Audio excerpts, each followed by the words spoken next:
Welcome to my little video involving basic plumbing. In this case, how to fix a dripping faucet in my bathtub.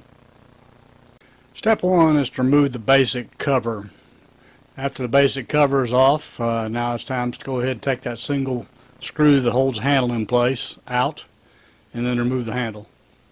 Now it's time to remove the inner handle, and believe me, these can be very exasperating to get off. They do have a tendency of locking in place due to the corrosion in the water.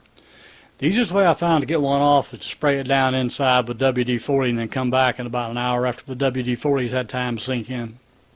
Hopefully the WD-40 will have loosened things right up or it'll come off on its own. If not, you're going to have to do a little levering like I did here.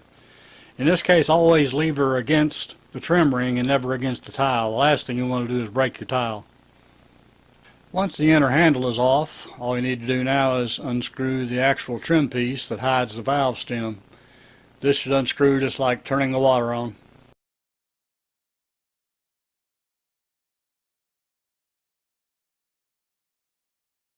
I'm going to go ahead and remove the packing nut first. This really isn't a requirement. I just like to go ahead and get it out of the way. It pays to have a good selection of extra deep sockets for this type of work. The next step is to go ahead and remove the valve itself.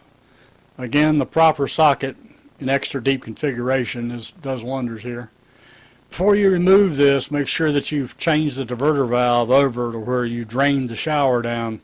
That way you won't get a lot of water running back in the wall if you take the actual valve out.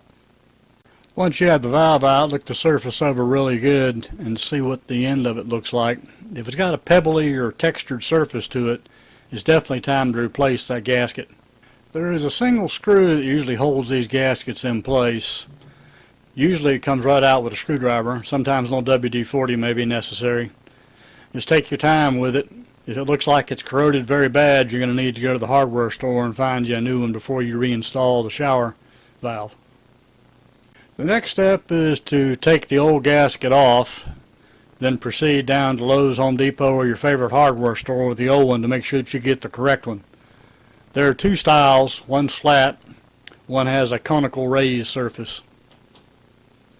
I've reinstalled the packing nut on this one and tightened it down just to make sure the packing was in good shape.